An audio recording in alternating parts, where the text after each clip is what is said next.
UFC light heavyweight champion Alex Pereira refuses to fight Magomed Ankalaev, or at least it seems. We're going to break it all down this video because not only does it seem like Alex Pereira has no motivation or no willingness to fight the true #1 contender, Magomed Ankalaev, but it also seems like the UFC has no motivation to give Ankalaev that title shot. And on top of that, the MMA community, or at least a large swath of the MMA community, continues to push false narratives about Magomed Ankalaev to justify Alex Pereira ducking him, which is massively hypocritical considering the outrage for the likes of Jon Jones when discussing Tom Aspinall and the likes of Merab Dvalishvili when discussing Umar Nurmagomedov. And it's just so hypocritical. We're going to break it all down this video. We have a lot to check out because there's a lot of false narratives we got to discuss. And on top of that, there is a clip of Alex Pereira essentially openly ducking Magomed Ankalaev, and it's a clip that I don't feel like very many people even saw. This was from like a month or two ago. Nobody even saw it. So we're going to take a look at that in this video as well later in the video. Let's start off with this. There's a lot of false narratives, okay? There's a lot of false narratives. One of the main narratives is Magomed Ankalaev demanded Abu Dhabi. Magomed Ankalaev demanded Abu Dhabi. I keep hearing that. This is, look, I stacked up all the evidence of Magomed Ankalaev demanding Abu Dhabi right here. Tags Alex Pereira versus me, Abu Dhabi. He simply suggested it, and at the time, after UFC 300, it was like the only event open still without a main event. And so therefore, or one of the very few events that was open. This tweet right here is the entire justification for the narrative that Ankalaev demanded Abu Dhabi. And if that doesn't really seal the deal, this wasn't that far after. This was like a couple months later. He's talking to Jamal Hill right here about U.S. visa because people said this narrative as well. Hey, Jamal Hill, because Jamal Hill, who's dumb as a box of rocks, said that Ankalaev doesn't have a visa, even though he had just fought in Las Vegas in January. But hey, Jamal Hill, I do have a U.S. visa. You were a bum. I actually asked Mick Maynard to fight you, but Mick has different plans for you. So on and so forth. Doesn't really matter, okay? So he has a U.S. visa. He fought in January of last year in the U.S. in Las Vegas. And then to really seal the deal about the whole Abu Dhabi narrative, because I want to get through this rather quickly, we also have this tweet. Abu Dhabi, Saudi Arabia, New York, Vegas, doesn't matter, anywhere, anytime, buy KO, be ready, Alex.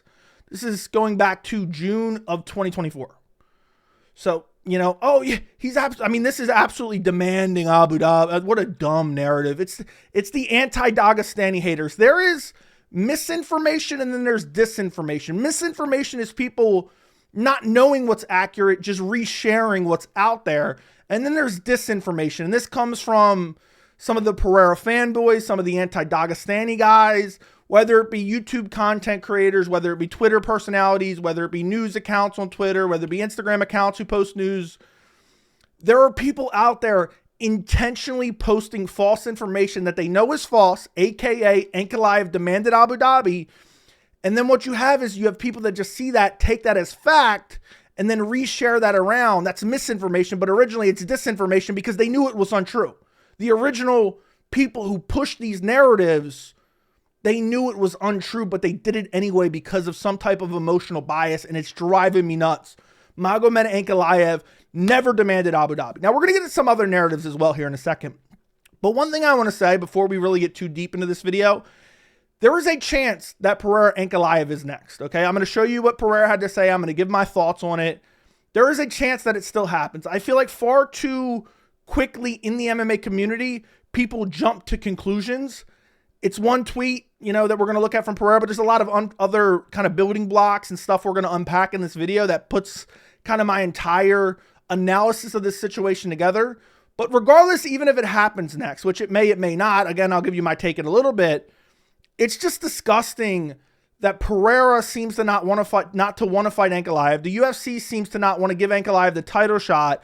A lot of the fans, or a large portion of the fans, seem to say the same or back up the same, but they're totally different when it comes to Merab or Jon Jones, and it absolutely drives me nuts. But hopefully, I'll say this in the very beginning of the video, hopefully, push comes to shove, whatever main event it may be, we get Alex Pereira versus Magomed Ankalaev in 2025, because not only is it a banger fight, I mean, I mean, it's an absolute banger. Jelly Bean would even love that fight. It's the right fight to make. It's the true #1 contender. In my opinion, the uncrowned champion, because he was robbed by Jan. Meanwhile, Pereira robbed Jan, but that's a topic for another day, and we're going to get to more stuff in a minute. It's a fight that needs to happen, and I believe it tarnishes Alex Pereira's resume and his entire UFC legacy if he never fights Magomed Ankalaev. But let's move on to a little bit more, because there's also a narrative that Ankalaev turned down UFC 300 and UFC 303. And, you know, a logically thinking person, a person who uses critical thinking skills, tries to find the evidence that supports that narrative and deems it, you know, credible or not. And I'm going to show you the only piece of evidence that people have that Ankalaev turned down a fight at UFC 300, not even 303. It's this screenshot right here from a video with subtitles where it said, this person posted it, this Championship Rounds, which is like a news Twitter, posted it, and said, Magomed Ankalaev says he was offered a fight with Alex Pereira at UFC 300, but turned it down since he was observing Ramadan. He also says that he was promised the title shot next. And then it says, quote, I was actually offered the fight with Alex Pereira at UFC 300 since we were in a holy month, and basically says he turns it down, okay? This is the only evidence that he turned down UFC 300. By the way, there is no way, shape, or form they were going to give it to Ankalaev over Jamal Hill, who Jamal Hill was the champion, had to relinquish the belt. They decided to go with Jamal Hill. Also, this is just subtitles, okay? Who knows what he actually said? Maybe he did say it. But you know what would be awesome? What if we had an interview where he had a translator where he was asked the very same question about UFC 300 and UFC 303? Wouldn't that be awesome if we had a translator? We had Ankalaev ask that very question. Oh, I definitely haven't showed this in other videos. I'm going to skip over the question. I'm going to skip over the question and the answer. I'm just going to give you the translator's answer. He was asked, were you offered UFC 300 or UFC 303 against Alex Pereira? And this was the answer. Here's the translation from the translator. By the way, any other content creators want to use any of this information, I'll link this video down in the description. I'm so tired of these false narratives. They drive me nuts. Just because you don't like a fighter doesn't mean you need to misrepresent the situations because you're scared maybe your favorite fighter may lose to a Dagestani fighter. Okay, but let's listen. Let's listen to what Ankalaev had to say about 300 and 303. I know there were some talks, but because of the Ramadan month, I think maybe that was one of the reasons I couldn't participate. But there was nothing solid, really. There was nothing solid, really. So had he been offered it, maybe he would have taken it. Maybe he'd have taken it, okay? Pause. So he was never, not Pereira, not Dana White, nobody has ever claimed that Ankalaev turned down and offered a fight for the title, ever. Just people who are using this screenshot to justify it from a subtitles video who I don't even know who did this original interview. Okay? That is the only people. So there might have been tentative talks. He was never offered it because they were going to do Jamal Hill if Jamal Hill could fight. Because remember, Jamal Hill was coming back from an injury. He was never officially offered the fight. Okay? So we hear it right there. There was nothing ever official. And if you want to believe Mr. Subtitles here, why wouldn't you believe Translator? Translator's a more reliable source in my opinion. So if you're going to believe subtitles, you should believe this. Also, Pereira has never alleged that Ankalaev has turned it down. Dana White has never alleged that Ankalaev has turned it down. That has never happened. So just get that false narrative out of the way. The next thing I want to take a look at is this is what Dana White had to say when Pereira fought Khalil Roundtree, number 8. Khalil Roundtree, who robbed Dustin Jacoby, who had just come off a PED suspension, when they gave him a title shot over Magomed Ankalaev. And on top of that, they booked Magomed Ankalaev less than a month later against Alexander Rakic. This is what Dana White had to say when Kevin Iole pressed him in an interview before UFC 308. So this is before Ankalaev fought against Alexander Rakic. Listen to this. I don't remember exactly what the timing of that was, but we didn't make a fight. At the time we made the Khalil Roundtree fight, Ankalaev already had a fight.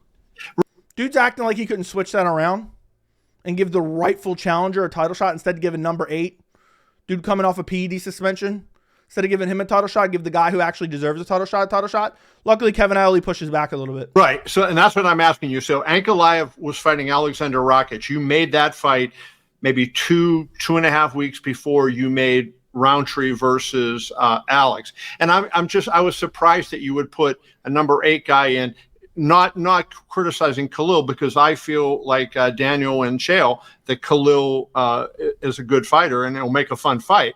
and we But did having too. said, but just the is that the reason why you made the fight as opposed to Ankalaev? Just the fact that it might be a bombs away showdown? Imagine if that's the truth, and that may very well be the truth. You're giving number 8 a title shot just because you think it might be more exciting, which is crazy when you get into some of the specifics of Magomed Ankalaev's career, but we'll get to that in a little bit. I mean, eventually when we made the fight, that's why we made it. But I don't remember the timing of everything that happened. But Ankalaev had a fight. Listen, Ankalaev's ranked number 2. He goes out and puts on an unbelievable performance, and Alex is still the champion. Then he's next. So Ankalaev has to put on an unbelievable performance to get his title shot. Well, he goes out there, he dominates Alexander Rakic.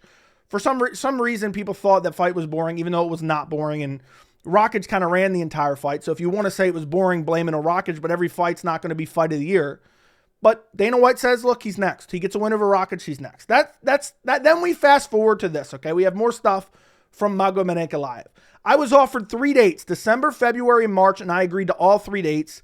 I have to win by KO. I have no problem. It is conditioned. I don't know what it is conditioned means at the end. Maybe look, you know what this tells me? So first off, I have no doubt that Ankalaev was tentatively offered these dates, okay? I'm not saying Pereira turned down December. I'm not saying Pereira turned down February or March. I'm not even saying that. But what I am saying is the UFC sometimes will put out feelers that ultimately never come to fruition because maybe they have plan A, plan B, and plan C, and they're just putting out feelers. But Ankalaev is willing to fight December, February, and March, okay? But the weird part is I have to win by KO. I have no problem. It is conditioned. That feels really weird to me when I think about the UFC. We've recently heard from multiple fighters that the UFC has been trying to influence the way they fight. So Magomed Ankalaev, them telling Ankalaev, look, we want you to strike with Cop.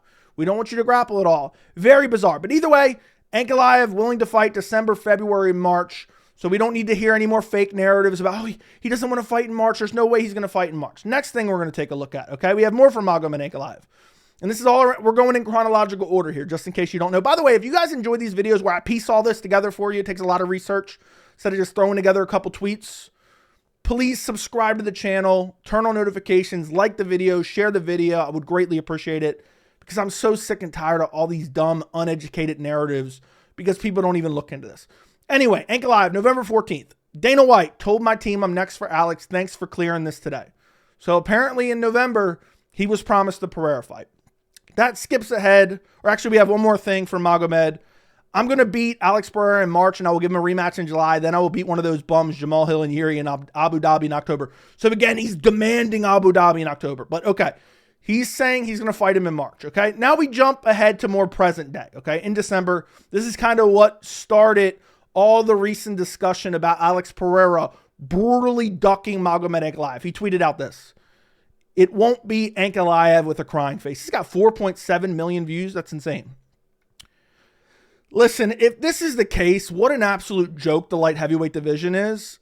And to be honest, this is a massive stain on Pereira's legacy. I think, you know, for people to defend this and laugh at this, you are making a mockery of the sport, essentially because you're scared the fighter you like might lose to a fighter you don't like.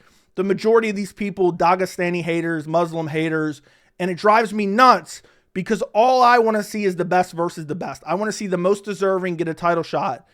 And here is Pereira posting, it won't be Ankalaev. Now, maybe he's trolling, but the fact that he's not only posting that on Twitter, he's also posting on Instagram with a video of him versus Khalil Roundtree. It won't be Ankalaev. So who is he going to fight next? If he's not fighting Ankalaev next, who's he going to fight? What's he going to fight? Dominic Reyes? Is that who he's going to fight? Let's pull up the rankings real quick, just out of curiosity. All right, he already beat Magomed's number 1. He already beat Yuri twice. He already beat Jamal Hill, fat boy muffin top Jamal Hill. He already beat Jan Blachowicz, even though that was a robbery, okay? Rakic coming off a loss. What is he going to fight? Ulberg, Jan winner in January, I think that is. I mean, no, that doesn't really make any sense. Already beat Khalil Roundtree. Hasn't fought Nikita. What is he going to fight? Number 8 again? Makes absolutely no sense.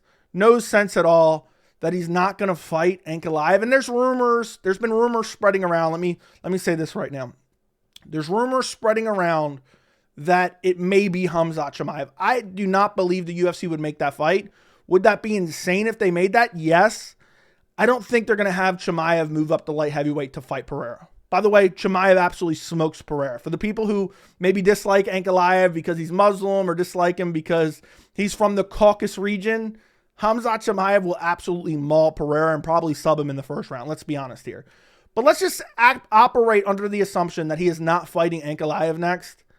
What a joke that is. And the fan base is okay with this. I see people defending this like, yeah, Ankalaev is boring. You know, I pulled up some stats for you in case you didn't know, okay? Ankalaev is on a 13-fight unbeaten streak. For the people who say he's boring, by the way, we can just pull it up right here. For the people who saying he's boring, he has 11 out of 20 wins via finish. He has 6 KOs in the UFC, and he has 5 wins who are currently ranked in the top 15 of the UFC light heavyweight division.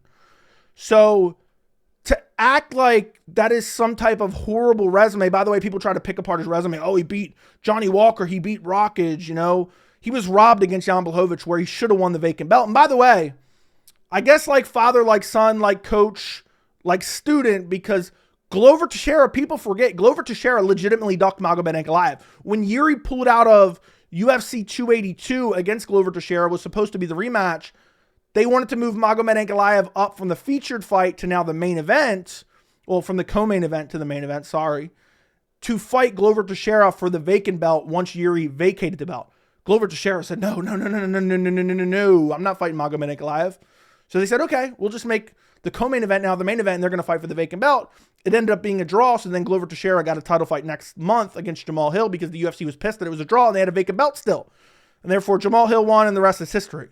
So Glover Teixeira, who is the coach of Alex Pereira, has a history of ducking Magomed Ankalaev, so it doesn't shock me. And to be honest, I felt like for a long time that Pereira versus Ankalaev is not going to happen. And it's just, I'm really hoping that I'm wrong, and everything points to it should happen. I mean, there's nobody else right now. Again, I pulled up the rankings. Who else? You going to give it to Dominic Reyes? You going to give it number 11, Dominic Reyes? Is that what you're going to do? Now, the one thing that would be insane that the UFC could do, it won't be Ankalaev. And we're going to look at a clip of Pereira openly ducking Ankalaev here in a second that a lot of people didn't even see or talk about.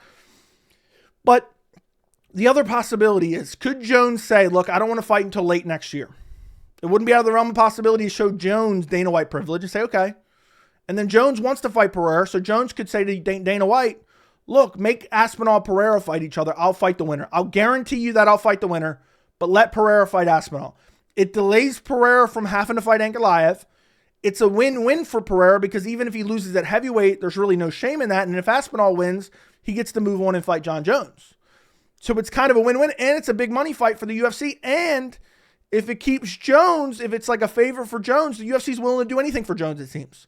So that's a possibility. I doubt the Chimaev fight's going to happen. But I just think it's insane that this is even a possibility that we're even talking about this. Next few things I want to show you guys. So, we have Magomed Ankalaev's response to it, Chicken. There's not really much analysis I'm going to give you for that.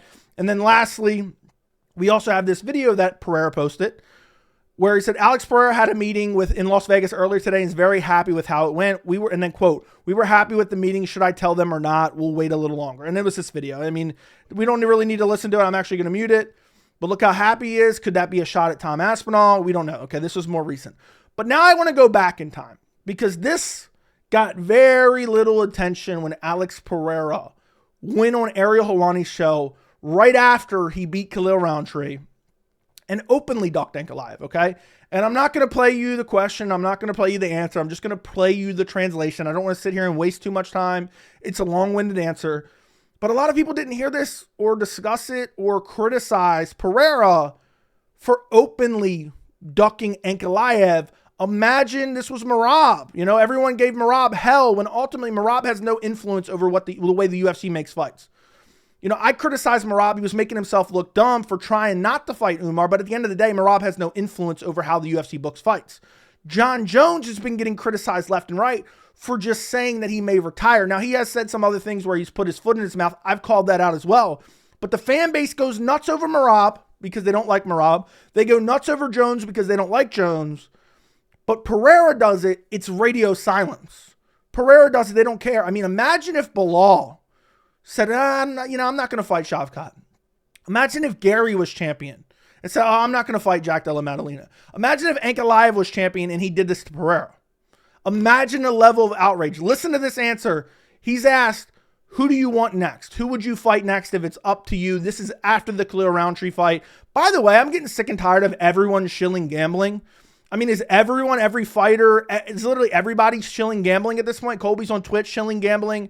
I mean, this is getting so annoying how oversaturated it is. But yeah, apparently he only shows up on Ariel Helwani's show. He sells a sponsorship deal to Steak, and then Ariel has to, I guess, say, okay, that's fine. If I get you on my show, you can promote Steak the whole time. I'm getting so tired of this stuff. But listen to this answer. If you were picking who you fought next, who would it be? Listen to what he has to say. He specifically talks about Ankalaev. I want you to listen closely. By the way, I will link this down in the description if anybody else wants to check it out in its entirety, or anybody else wants to use it in a video. Listen to this. Eu vou fazer isso. I'm going to be honest, man. I don't have nobody in my mind. The organization came with Khalil last time and was a surprise for me too. I don't really choose opponents. Some people say Ankalaev, but I'm going to be honest with you, him and his manager been talking a lot of crap, saying that Alex don't want to fight this and that, but the reality is the organization don't want him to fight because he's boring. So the UFC doesn't want Ankalaev to fight because he's boring. Again, 13 fight unbeaten streak, more than 50% finish rate in his entire career, 11 out of 20, 6 KOs in the UFC. But he's too boring, which he's not even boring. I mean, it's crazy. Ankalaev hasn't even had a boring fight. The Jan Blachowicz fight was not boring, even though Dana said it was. But it seems like Dana and the casuals go hand in hand nowadays. But that's not even the bad part, okay? That's not even the bad part. But by the way, Ankalaev should have been fighting him when he fought Yuri for the second time, but that was short notice, so we can forgive that. And then Ankalaev definitely should have been fighting him when he fought Roundtree. So he's essentially already been ducked once, okay? Borderline twice, if you want to include the short notice fight. Okay, no shame in giving Jamal Hill his rightfully, next opportunity at the title after he sat out and relinquished his belt. But the second Yuri fight and the Khalil Roundtree fight should have been Ankalaev. So it's like we're multiple ducks down the line at this point. Whether it's Pereira's fault or it's the UFC's fault, Pereira has influence on what fights the UFC makes. Merab doesn't. Jones has influence on what fights the UFC makes. Okay? Now, people criticize Jones because Jones is trying to influence the UFC to make other fights. Pereira could be doing the same, and Pereira is doing the same in this very interview because, again, listen to this. People don't like to watch him fight, right? He's not the guy that sells pay-per-view. So, honestly, that's disrespectful. They try to put the ball on me, like I'm saying, like if I'm Alex, right? If putting the ball on me, because it's not up to me, it's up to the organization. The organization don't want to make the fight. But now because they keep saying that, keep disrespecting, maybe I'll make a little bit even harder for them to fight me. Did you guys hear that? Let's rewind that. Let's rewind that real quick. Listen to this again. Listen to it again. Like if I'm Alex, right? If putting the ball on me, because it's not up to me, it's up to the organization. The organization don't want to make the fight. But now because they keep saying that, keep disrespecting, maybe I'll make a little bit even harder for them to fight me. Maybe I'll make it a little bit harder for him to fight. AKA, I'm going to duck him. Literally admits to it. And listen to Ariel Helwani's response here. Fair enough. Could I ask you this? What is more likely? Doesn't even push back on it. Fair enough. Ankalaev is the clear-cut #1 contender. Ankalaev is actually a big fight. Pereira versus Ankalaev is a massive fight. It'll be the first time in a while that at least the majority of the fan base thinks that it's a legit threat. Okay? I mean, don't get me wrong. I thought Yuri was a legit threat, but obviously that was a horrible pick. But you have Ankalaev. I think actually him ducking him multiple times, again, whether it's UFC, it's themselves, or it's Pereira, or it's a combination of both, I think it's made the fight bigger. Pereira versus Ankalaev is massive, but instead of saying, look, Ankalaev's deserving, I got Dana White privilege, I got Israel Adesanya privilege, I got pushed up the rankings with ease, I didn't really need to earn my way to the top. Instead of saying, you know what, I'll fight the guy who's 13. I mean, literally, Pereira would have never even made it to a title fight if he had to try to make the run that Ankalaev did. And that's a fact. I don't care what anybody says. But instead of actually fighting him, now you're saying, first off, you're saying he's boring.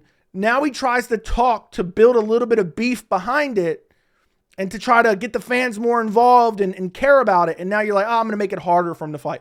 I mean, this is an open and shut case right here. I think I'm going to play it one more time. I think this is an open and shut case. Pereira has openly ducked Ankalaev. Now, I still hope that it happens.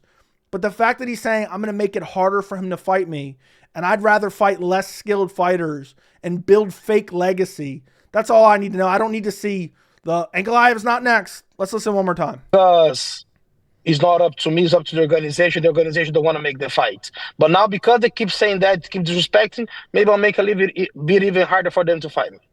I'll make it a little bit harder. How are you going to make it harder for him? By refusing to fight? By telling Dana White and the UFC you want something else? Obviously, the UFC wants to protect Pereira. They think he's exciting. He's somewhat of a draw. He's not a mega superstar like some people act like he is, but he obviously is building star power. There's no doubt about that. And now he's saying, I am going to openly make it harder for Ankalaev to get the fight. I mean, how much harder can he get? 13-fight unbeaten streak. Beat 5 of the top 15 guys. And some of those other guys he beat were in the top 10 at the time he beat them. So who knows how many actually ranked guys he beat at the time he beat him. But even if you want to go current, which I think is the more reasonable way to go, you literally have Alexander Rakic, who I think is ranked like number 5. You have Johnny Walker. He beat Jan Blachowicz, who actually got robbed against Pereira. And I mean, Anthony Smith is a dead body, but at the time it was an okay win. That was like almost 3 years ago at this point. Thiago Santos at the time was a decent win. Volkan Ozdemir still a good win. Nikita Krylov still a good win. It's just crazy, guys. It really is truly crazy that Pereira says he wants to make it harder for the number 1 contender to fight him. Fans defend him. Jones says, I might retire instead of fighting Aspinall. Heads explode. Heads absolutely explode. Merab says Umar doesn't deserve a title fight. A lot of fans' heads explode. And I've been critical of Jon Jones. I've been critical of Merab. But I think it's absolutely insane because Alex Pereira is a fan favorite. They want to feed him layup fights. You want to give him the dead body of Dominic Reyes. Why not let him fight Anthony Smith at this point? What are we going to give him Johnny Walker now too? It's just an embarrassment, man. And it's ruining the sport. It's a slippery slope. I was looking back at 2024 the other day. There's been more undeserved title shots in 2024 than there was deserved title fights. And now we're going to throw away a massive fight at light heavyweight because fans are pretending a fighter who is not boring is boring, because the UFC doesn't like Ankalaev for whatever reason, because he fought to a draw against Jan Blachowicz and Dana didn't think it was exciting. By the way, it wasn't even boring at all. It was a good fight. She thought it was it wasn't fight of the year, but it was a very good fight actually. And it's just like, it really annoys me that people keep pushing narratives, because what they want to do is they want to say Ankalaev ducked, Ankalaev turned it down, Ankalaev didn't want the smoke. And then they can say, oh, Pereira, you can go in and fight the number 9 guy. You can go in and fight the number 10 guy. You can go in and fight the dead body of Dominic Reyes. Because Ankalaev didn't want it. Ankalaev said anywhere, anytime. He accepted December. He accepted February. He accepted March. And meanwhile, you have Pereira saying, I'm going to make it harder for him. And you also have him saying Ankalaev is not next. If he's not next, the light heavyweight division is a complete and utter joke. And it'll be interesting if somehow Pereira Aspinall gets booked. You'll see fans criticize Jones, but they'll defend Pereira when Pereira just wanted a fight where he has nothing to lose. If he gets smashed by Aspinall, it doesn't matter because he went up a weight class. That's why I hate people moving up in weight. And by the way, Pereira doesn't even deserve to move up in weight. He doesn't deserve to fight for a 3rd belt, okay, or a 2nd simultaneous belt. Doesn't deserve it. But you'll see fans saying, look, Pereira, of course he's going to move up. But yet they're going to criticize Jones for forcing Tom Aspinall to fight Pereira instead of him. It's just the fan base is completely hypocritical, and I'm sick and tired of it. If Alex Pereira ducks Magomed Ankalaev, his legacy for me is right up there with Colby Covington. I know that sounds crazy. That's where his legacy will be for me. It'll be a disgraceful champion who refuses to fight the rightful number 1 contender time and time and time again. Let me know what you guys think down in the comments. Don't forget to like the video and subscribe to the channel, and thank you so much for watching.